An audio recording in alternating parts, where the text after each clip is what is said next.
નમસ્તે વિદ્યાર્થી મિત્રો, શ્રી યુનિવર્સલ સ્કૂલ દ્વારા આયોજિત ઓનલાઈન લેક્ચરમાં આપ સૌનું હાર્દિક સ્વાગત છે. વિદ્યાર્થી મિત્રો, ધોરણ 5 માં આપણે યુનિટ 5 હેલ્પિંગ હેન્ડ્સ નો અભ્યાસ કરીએ છીએ, જેમાં આપણે કોષ્ટકના આધારે કેટલીક ખાલી જગ્યાઓના જવાબ કઈ રીતે આપવા એ આપણે લેક્ચર નંબર 3 માં શીખ્યા હતા.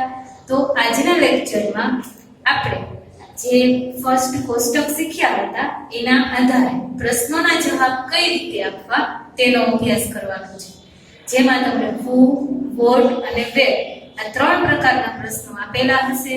તમને ખબર જ છે who, what અને where આ ત્રણેયના પ્રશ્નના જવાબ કઈ રીતે આપવા. આ પ્રશ્નોના જવાબ આપતી વખતે તમને બાજુમાં ઓપ્શન આપેલા હશે, એમાંથી સાચો ઓપ્શન પસંદ કરવાનો. ત્યારબાદ પ્રશ્નનો આખી વાક્ય રચનામાં જવાબ લખવાનો છે. ફક્ત તમે ઓપ્શનમાંથી સાચો ઓપ્શન ગોતીને જવાબ લખી નાખશો તો તમારો જે જવાબ છે એ ખોટો ગણાશે અથવા અધૂરો ગણાશે. બરાબર? તમારે કઈ રીતે જવાબ લખવાનો છે તો કે ઓપ્શનમાંથી કોઈ ઓપ્શન ચૂઝ કરો અને તેના આધારે આખી વાક્ય રચનામાં પ્રશ્નનો જવાબ લખવાનો છે. તો ચાલો આપણે તેના અભ્યાસની શરૂઆત કરીએ. તો તમને સૂચનામાં જ આપેલું છે માંગ્યા મુજબ પ્રશ્નોના જવાબ આપો. તમને who વાળા પણ હશે, what વાળા પણ હશે અને where વાળા પણ હશે. તો ચાલો પહેલો પ્રશ્ન જોવો જોઈએ. શું આપેલું છે? where is the farmer? સૌપ્રથમ તમને where થી પ્રશ્ન પૂછેલો છે, બરાબર? તો જ્યારે where થી પ્રશ્ન પૂછેલો ત્યારે જવાબમાં શું આવે તો કે વસ્તુની તમારે જગ્યા કહેવાની. શું કહેવાનું હોય? જગ્યાનું નામ કહેવાનું. હવે કોની જગ્યા કહેવાની છે તો કે where is the farmer? તમારે અહીંયા farmer એટલે ખેડૂતની જગ્યા કહેવાની છે. તો where is the farmer? ખેડૂત ક્યાં છે? તો વિચારવું જોઈએ ખેડૂત છે એ કઈ જગ્યાએ કામ કરતો હોય, અહીંયા પ્લેસ બતાવવાનું છે એટલે કે સ્થળ બતાવવાનું છે. તો ઓપ્શન જો at the farm and at the school. તો ખેડૂત છે ખેતરમાં કામ કરતો હોય એટલે આપણે ઓપ્શનમાંથી સાચો ઓપ્શન કયો છે? પહેલો at the farm. બરાબર? at the school આવશે નહીં. હવે આપણે પ્રશ્નના આધારે ઓપ્શનમાંથી સાચો જવાબ ગોતી લીધો, પણ ફક્ત જો અહીંયા at the farm લખીશ તો આપણી વાક્ય રચના છે કેવી ગણાય? ખોટી. એટલે આપણે જવાબની શરૂઆત ક્યાંથી કરશું where વાળા પ્રશ્નમાં? તો કે પ્રશ્નમાં છેલ્લે તમને શું આપેલું છે? farmer. પણ ખાલી farmer તો નહીં લખીએ, શું લખીશું? the farmer. તો પહેલા હું the farmer ને આગળ લઈ લઈશ.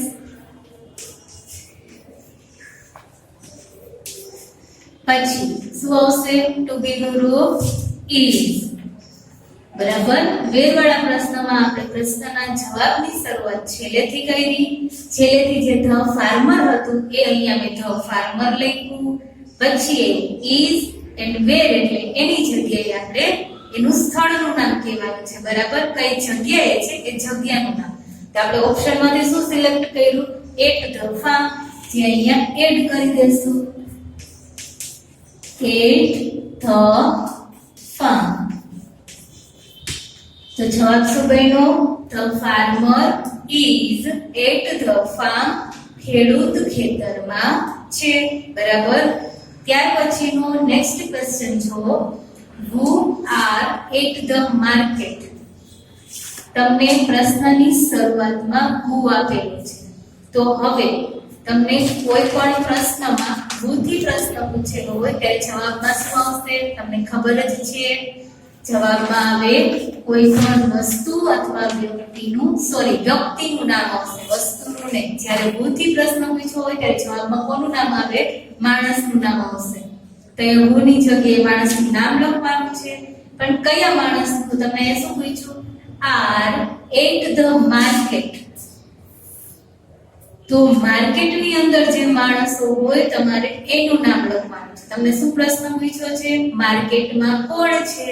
તો તમે ખરીદી કરવા માટે જતા હોય માર્કેટમાં, તમે જોઈ શકો છો વસ્તુ વેચનારા હોય અને વસ્તુ લેનાર પણ હોય, એટલે કે ગ્રાહક પણ હોય અને વેચનાર જે સેલ્સમેન હોય જે વસ્તુ વેચતો હોય એ પણ હોય. બરાબર? તો આપણે ઓપ્શન જોઈએ પેલા the fruit seller and the customers.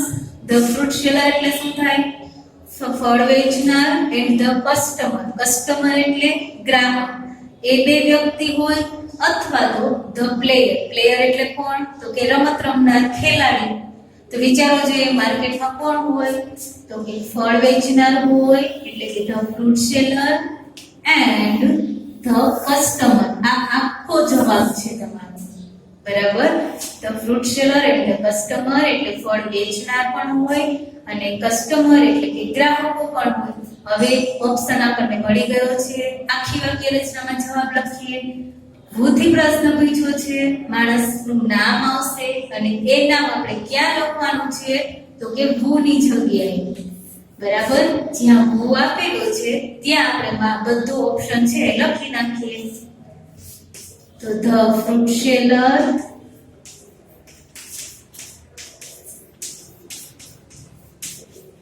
and the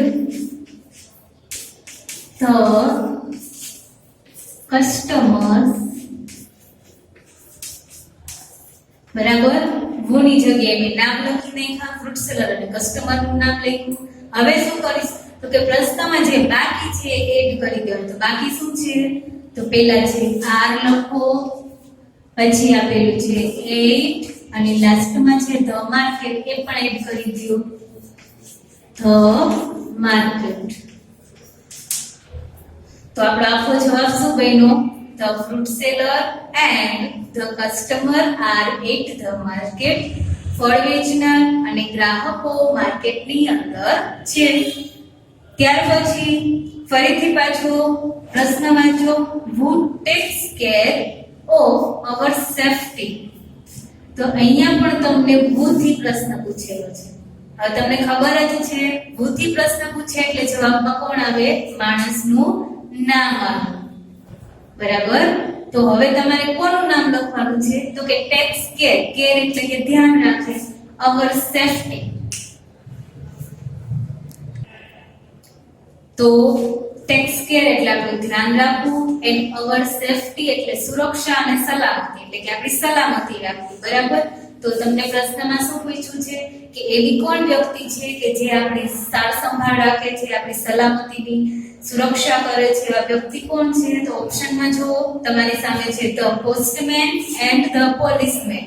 postman એટલે ટપાલી અને પોલીસમેન એટલે પોલીસ. તો વિચારો જોઈએ આપણી સુરક્ષા કોણ કરે છે? આપણું ધ્યાન કોણ રાખે છે? તો એ વ્યક્તિ જે છે એ છે પોલીસમેન. કારણ કે પોસ્ટમેન નું કામ શું છે? તો કે પત્ર પહોંચાડવાનું. એ આપણી સલામતીનું ધ્યાન રાખતા નથી. એ ધ્યાન કોણ રાખે છે? પોલીસમેન. તો હવે આપણે શું કરીશું?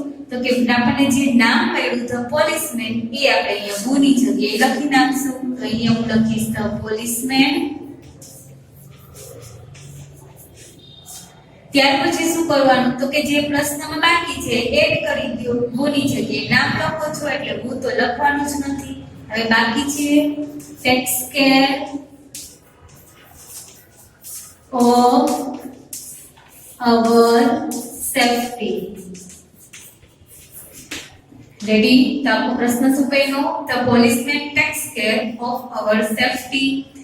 પોલીસમેન આપણી સલામતીનું ધ્યાન રાખે છે. ત્યાર પછીનો ક્વેશ્ચન જો, what does the Shoemaker do. તમને પ્રશ્નમાં શું પૂછ્યું છે કે વોટ ડઝ, વોટ એટલે શું, ધ શૂમેકર, શૂમેકર એટલે કોણ થશે? હવે આ શબ્દ તમને ખબર હોવી જોઈએ. શૂમેકર એટલે મોચી, કે જેને આપણે કોબલર તરીકે પણ ઓળખીએ છીએ. તો અહીંયા શૂમેકર એટલે પણ મોચી થશે અને કોબલર એટલે પણ મોચી થશે. એટલે પરીક્ષામાં તમને કયો વર્ડ આપેલો છે ધ્યાન રાખવાનું છે, બરાબર. તો શૂમેકર ડુ. ડુ એટલે શું કરે છે? તો જે મોચી છે એનું કામ શું છે એ આપણે કહેવાનું છે અહીંયા, બરાબર. તો ઓપ્શનમાં જુઓ, મેક્સ કોટ એન્ડ મેન શૂઝ. તો મોચીનું કામ શું હોય? તો કે બૂટ ચંપલને સમા કરવાનું. અને અહીંયા ઓપ્શનમાં આપેલું છે મેક્સ કોટ. કોટ એટલે માટલા બનાવવા, એટલે મેન શૂઝ એટલે પગરખા સમા કરવા. તો આપણો સાચો જવાબ છે મેન શૂઝ. હવે જવાબ લખવાની પદ્ધતિ કઈ રીતે લખશું?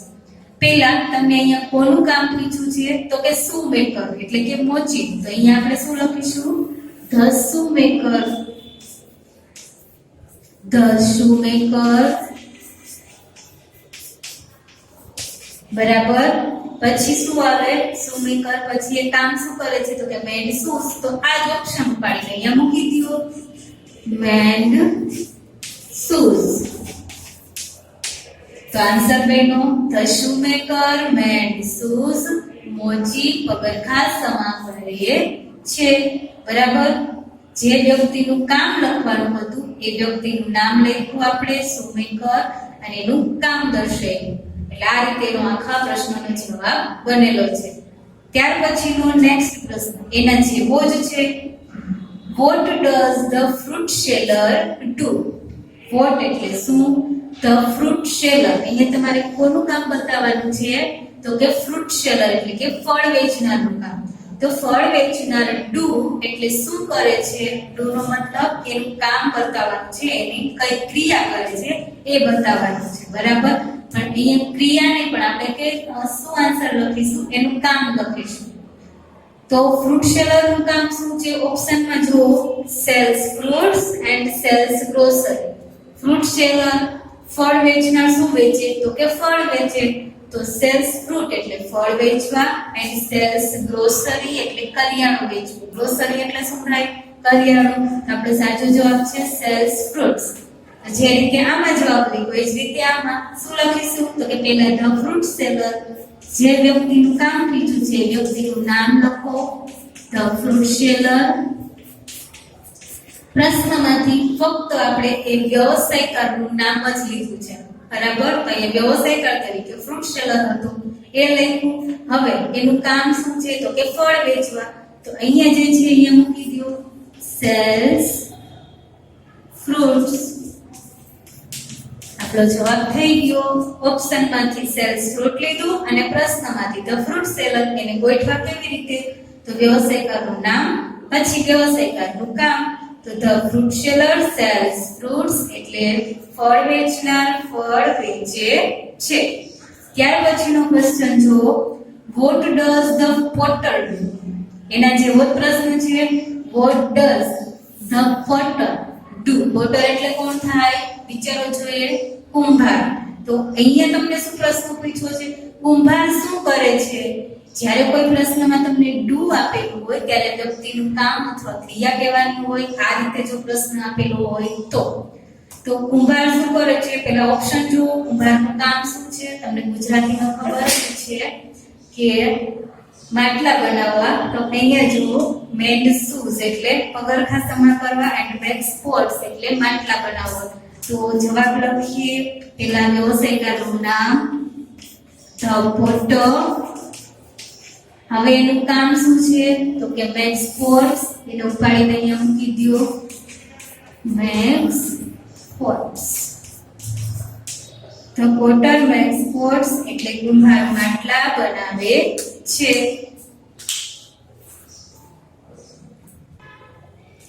ચલો ત્યાર પછીના પ્રશ્ન આપણે જોઈએ. તો question number 7. who sings songs in the parties? તમને પ્રશ્ન શું શેનાથી પૂછેલો છે? ભૂથી પ્રશ્ન પૂછેલો છે. બરાબર.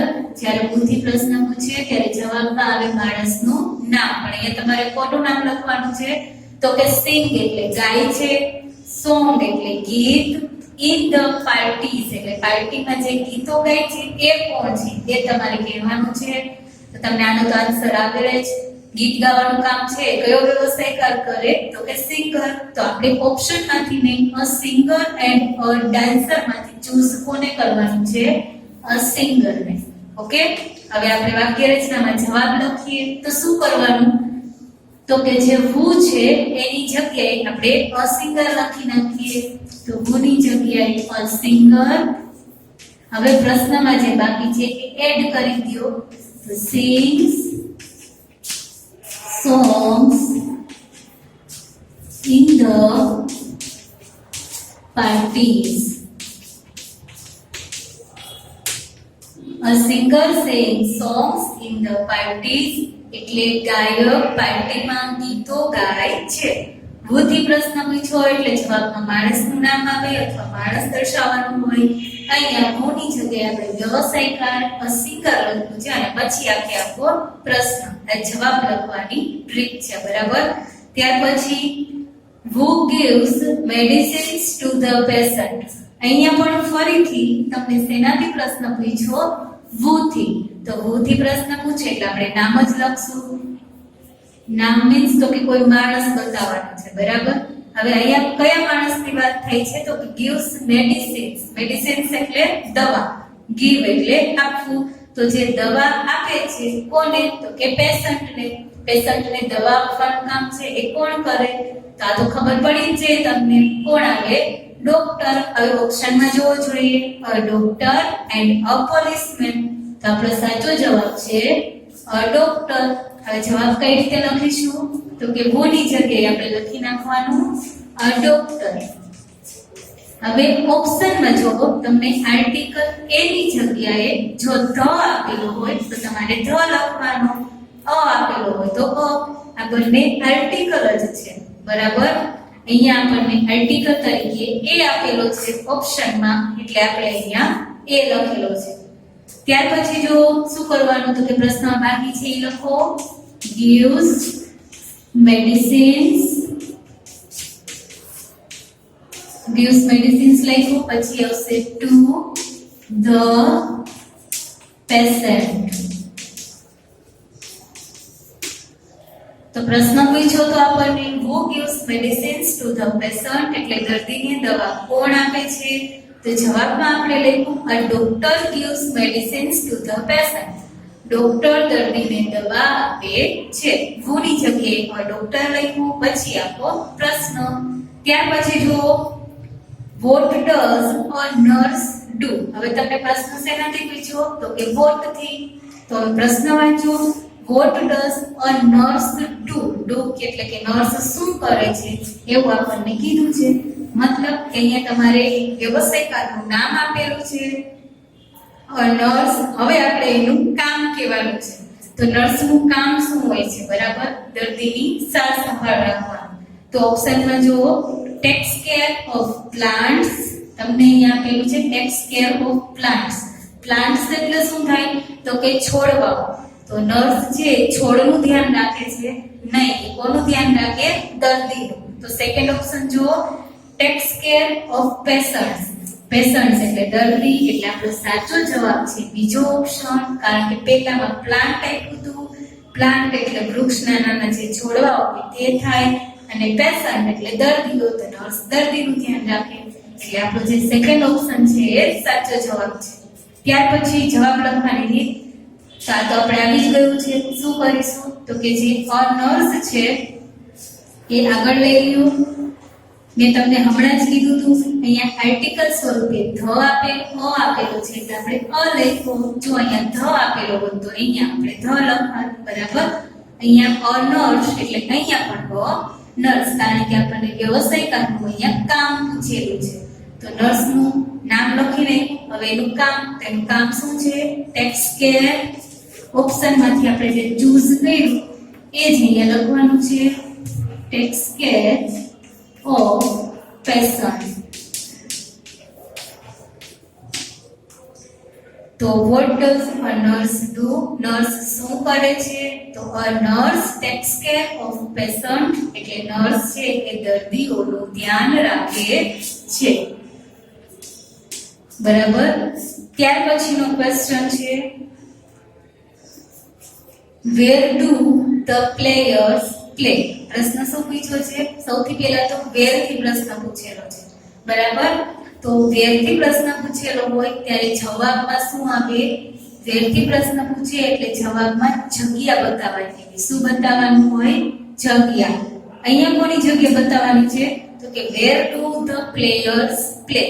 અહીંયા આપણે પ્લેયર્સ ની જગ્યા બતાવવાની છે કે જે ખેલાડીઓ છે એ કઈ જગ્યાએ રમતા હોય છે એ જગ્યા કહેવાની છે. તો જો ઓપ્શનમાં છે અહીંયા at the playground and at the market. તો ખેલાડી છે ક્યાં હોય? મેદાનમાં, એટલે આપણો જવાબ આવશે એટ ધ પ્લેગ્રાઉન્ડ. ચલો આપણે જવાબ લખીએ. કઈ રીતે લખીશું? તો કે where do the player play? તો આપણે જવાબની શરૂઆત પ્રશ્નમાં છેલ્લેથી કરીએ છીએ. તો અહીંયા છેલ્લેથી પ્લે તો આપણે લખી ન શકીએ કારણ કે સીધી ક્રિયા તો આવશે નહીં. વાક્યની શરૂઆતમાં હંમેશા નામ આવે અથવા સર્વનામ આવે, બરાબર? તો અહીંયા ખાલી પ્લે નહીં લખી પણ આપણે શું લખીશું? The players play. તો અહીંયા લખો ધ પ્લેયર્સ પ્લે. હવે અહીંયા તમને ડુ આપેલું છે, બરાબર, પણ અહીંયા આપણે ડુ નહીં લખીએ. શા માટે? કારણ કે અહીંયા ક્રિયા આવી ગઈ છે એટલા માટે, બરાબર. તો ધ પ્લેયર્સ પ્લે. હવે સીધું આપણે ઓપ્શન મૂકવાનું છે. ઓપ્શનમાંથી શું ચૂઝ કર્યું? At the playground. કે અહીંયા એડ કરી દો, એટ ધ પ્લેગ્રાઉન્ડ.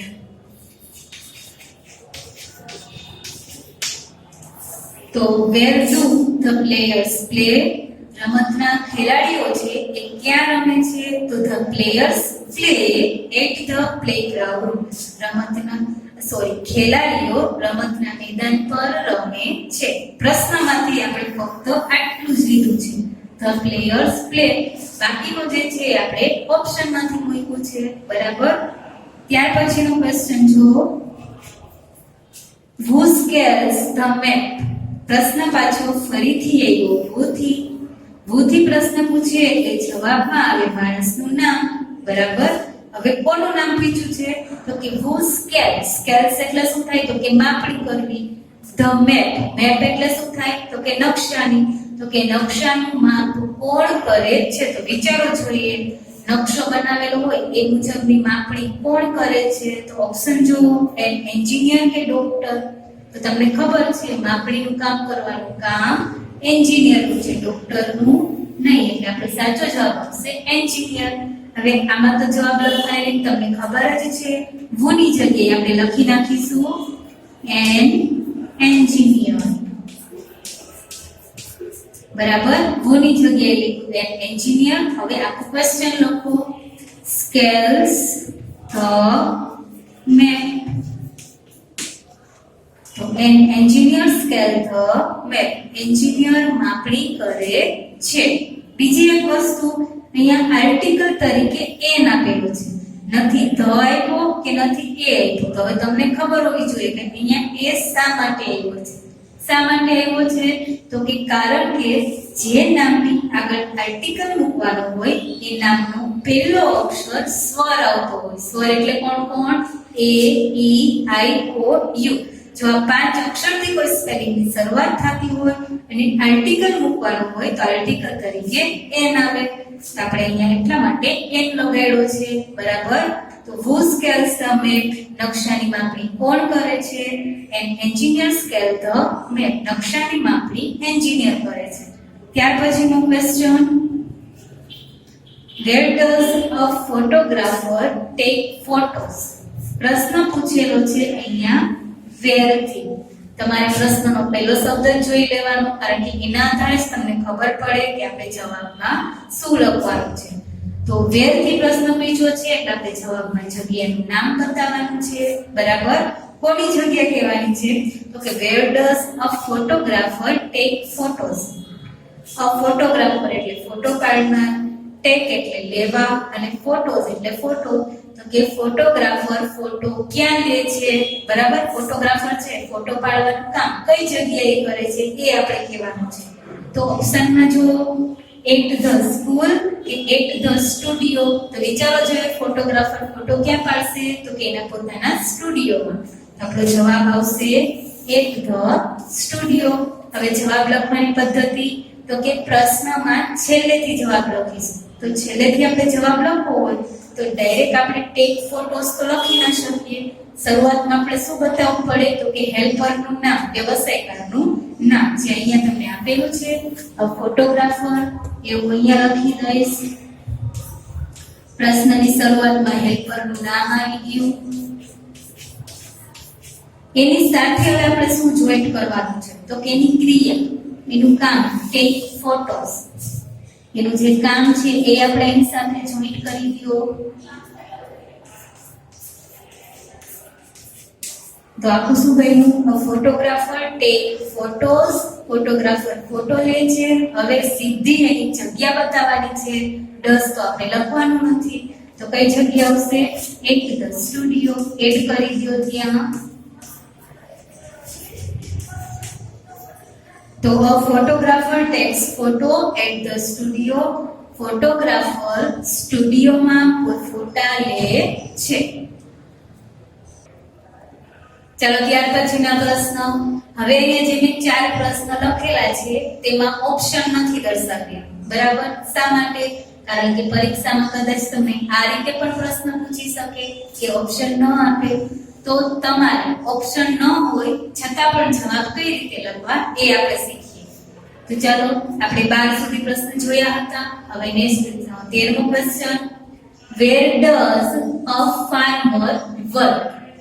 તમને શેનાથી પ્રશ્ન પૂછેલો છે? વેર થી. હવે તમને ખબર છે જ્યારે વેર થી પ્રશ્ન પૂછે ત્યારે જવાબમાં હંમેશા આવે જગ્યાનું નામ. બરાબર? હવે અહીંયા જગ્યા કોના વિશે પૂછી છે આપણે જોઈએ. તો વેર ડઝ અ ફાર્મર વર્ક? તો પ્રશ્નમાં શું કીધું છે? અ ફાર્મર એટલે ખેડૂત, વર્ક એટલે કામ. તો કે ખેડૂત કઈ જગ્યાએ પોતાનું કામ કરે છે? તો તમને ખબર જ છે ખેડૂત છે એ કઈ જગ્યાએ પોતાનું કામ કરતો હોય? ખેતરમાં. તો ચાલો આપણે જવાબ લખીએ. તો શું કરશું? તો કે પ્રશ્નમાં આપણે જવાબની શરૂઆત છેલ્લેથી કરીએ. પણ છેલ્લેથી કરતા હોય ત્યારે એક વસ્તુ ધ્યાન રાખવાની કે પહેલા હેલ્પરનું નામ આવવું જોઈએ. તો અહીંયા હેલ્પર તરીકે આપેલા છે અ ફાર્મર. તો અહીંયા લખો અ ફાર્મર. હવે ફાર્મરનું શું બતાવવાનું છે? તો કે આપણે એનું કામ. તો અહીંયા લખીશું આપણે વર્ક નહીં પણ વર્ક્સ. બરાબર? અ ફાર્મર વર્ક્સ કઈ જગ્યાએ કરે? તો કે ખેતરમાં. એટલે આપણે અહીંયા લખીશું એટ ધ ફાર્મ. હવે તમને ખબર છે કે આ એટ ધ ફાર્મ કેવી રીતે આવ્યું? કારણ કે આપણે આગળ જ્યારે સેમેસ્ટર 1 માં વેરવાળા પ્રશ્નના જવાબ લખવાની રીત શીખ્યા હતા ત્યારે મેં તમને કહેલું હતું કે પ્રીપોઝિશનનો ઉપયોગ કરીને જગ્યાનું નામ બતાવવાનું હોય. તો અહીંયા જે આ એટ છે એ સ્થળ બતાવવા માટે પ્રીપોઝિશન તરીકે વપરાય છે. જેવી રીતે આપણે ઇન, ઓન, નિયર અને અંડરનો ઉપયોગ કરીએ છીએ એવી જ રીતે એટ કોઈ પણ જગ્યા બતાવવા માટે, સ્થળ બતાવવા માટે પ્રીપોઝિશન તરીકે વપરાય છે. એટલે એટ ધ ફાર્મ ખેતરમાં. બરાબર? જો જોઈએ ફરીથી a farmer works at the farm. ખેડૂત ખેતરમાં કામ કરે છે. હવે તમને એમ થાય કે અહીંયા ટુ બી ના રૂપ તરીકે ડઝ આપેલું છે છતાં પણ મેડમે કેમ નથી લખ્યું? કારણ કે અહીંયા સાદા વર્તમાન કાળની વાક્ય રચના છે. ખબર કઈ રીતે પડે? આપણે સાદો વર્તમાન કાળ શીખી જ ગયા છીએ. તો કે તમને ક્રિયાનું પ્રત્યય વાળું રૂપ આપેલું છે. જો ક્રિયા આપેલી હોય કોઈ વ્યક્તિની સાથે તો ત્યાં ટુ બી ના રૂપનો યુઝ થતો નથી. બરાબર? કદાચ તમને હજી ન આવડે આના વિશે તો તમારે સેમેસ્ટર 1 માં જે લિટલ સ્ટેપ 2 નો અભ્યાસ કર્યો હતો એમાં સાદા વર્તમાન કાળના લેક્ચર લીધેલા છે. તે બંને લેક્ચર તમારે એક વખત જોઈ લેવા એટલે તમને આ પ્રશ્નનો જવાબ કઈ રીતે આવ્યો એ પણ સમજાઈ જશે. ત્યાર પછી જો what does a teacher do? અહીંયા ફરીથી વોટ વાળો પ્રશ્ન આવ્યો અને વોટ વાળા પ્રશ્નમાં છેલ્લે ડુ છે એટલે અહીંયા આપણે પ્રવૃત્તિનું કામ બતાવવાનું છે. બરાબર? તો what does a teacher do? કોનું કામ બતાવવાનું છે? તો કે શિક્ષકનું કામ બતાવવાનું છે. તો ટીચર છે એ શું કરે છે? તો ટીચરનું કામ સ્ટુડન્ટને ભણાવવાનું છે અથવા બાળકોને ભણાવવાનું છે. તો આપણે જવાબ લખીએ. એટલે શરૂઆતમાં લખીશું અ ટીચર. પછી ટીચરનું કામ શું? તો કે ભણાવવું. એટલે આપણે ભણાવવું ઇંગ્લિશમાં કહેવાય ટીચ. અહીંયા લખીશું આપણે teaches. A teacher teaches the children. તો શિક્ષક બાળકોને ભણાવે છે. હવે અહીંયા તમે ચિલ્ડ્રન ની જગ્યાએ કદાચ સ્ટુડન્ટ લખો તો પણ તમારો જવાબ સાચો જ પડે કારણ કે ટીચર છે વિદ્યાર્થીઓને પણ અભ્યાસ કરાવે છે. બરાબર? ત્યાર પછીનો પ્રશ્ન અહીંયા વોટ વાળા પ્રશ્નમાં છેલ્લે ડુ આપ્યું હતું એટલે આપણે માણસની કામ લઈએ. હવે એના પછીનો પ્રશ્ન જુઓ જેમાં તમને પ્રશ્ન બુદ્ધિ પૂછેલો છે. આ તો સાવ ઈઝી ક્વેશ્ચન. જવાબમાં શું આવે? માણસનું નામ આવે. કોનું નામ લખવાનું છે? તો કે who works with wood. Works એટલે કામ, with wood. wood એટલે શું થાય? તો કે લાકડું. with એટલે સાથે. તો કે લાકડા સાથે કામ કોણ કરે છે? તો વિચારો જોઈએ લાકડા સાથે એટલે લાકડાનું કામ કોણ કરતા હોય? તો કોણ આવશે? સુથાર, બરાબર. સુથાર છે શું કરે તો કે લાકડામાંથી ફર્નિચર બનાવે. તો અહીંયા આપણે who એટલે વ્યક્તિનું નામ બતાવશું અને નામ તરીકે કોણ આવ્યું? સુથાર, કે જેને ઇંગ્લિશમાં કહેવાય કાર્પેન્ટર. પણ અહીંયા આપણે ફક્ત કાર્પેન્ટર નહીં લખીએ. શા માટે કાર્પેન્ટર નહીં લખીએ? કારણ કે આ માણસનું વ્યક્તિગત પોતાનું પર્સનલ નામ નથી, આ વ્યવસાયકારનું નામ છે. એટલે અહીંયા આપણે કમ્પલસરી આર્ટિકલ એ લખવો પડે. તો who ની જગ્યાએ મેં લખ્યું કાર્પેન્ટર. હવે આખો પ્રશ્ન નથી લખવાનો, who ની જગ્યાએ નામ લઈ હવે જે બાકી છે એ એડ કરી દઈએ. works with wood. રેડી? હવે તમે અ કાર્પેન્ટર ની જગ્યાએ કદાચ અ ની જગ્યાએ ધ કાર્પેન્ટર લખો તો પણ તમારો જવાબ સાચો પડે, કારણ કે બંને આર્ટિકલ જ છે. A carpenter works with wood. Carpenter એટલે સુથાર, લાકડા સાથે કામ કરે છે. ત્યાર પછીનો પ્રશ્ન જો એ પણ who થી જ પૂછેલો છે. who થી પૂછેલો એટલે જવાબમાં માણસનું નામ પૂછ્યું છે. શું?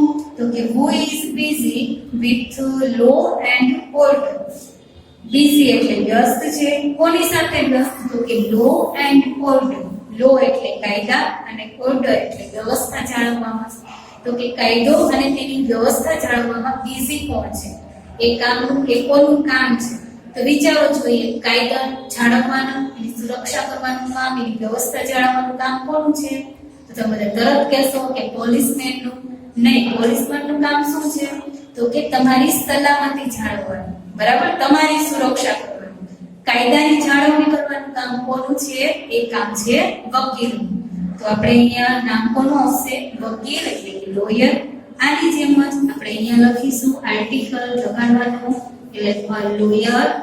પછી પ્રશ્નમાં બાકી શું રહ્યું? મોની જગ્યાએ લોયર આવી જાય તો is busy with law and order. તો lawyer is busy with law and order. વકીલ છે એ કાયદો અને વ્યવસ્થા જાળવવામાં વ્યસ્ત છે. તો વિદ્યાર્થી મિત્રો, આજે આપણે કોષ્ટકના આધારે પ્રશ્નોના જવાબ કઈ રીતે આપવા એ શીખ્યા. આ જે બધા પ્રશ્નો છે એ તમારી આઈડિયા બુકમાં આપેલા છે, જેમાંથી તમારે એક વખત ફરીથી અભ્યાસ કરવાનો છે. કઈ રીતે? તો કે પ્રશ્નોના જવાબ ઓપ્શનમાંથી ગોત્યા બાદ તેને આખી વાક્ય રચનામાં કઈ રીતે લખવો તેની પ્રેક્ટિસ કરવાની છે. તો જ તમે સારી રીતે આ પ્રશ્નોના જવાબ આપી શકશો. તો આજનો લેક્ચર આપણે અહીંયા પૂર્ણ કરીએ છીએ.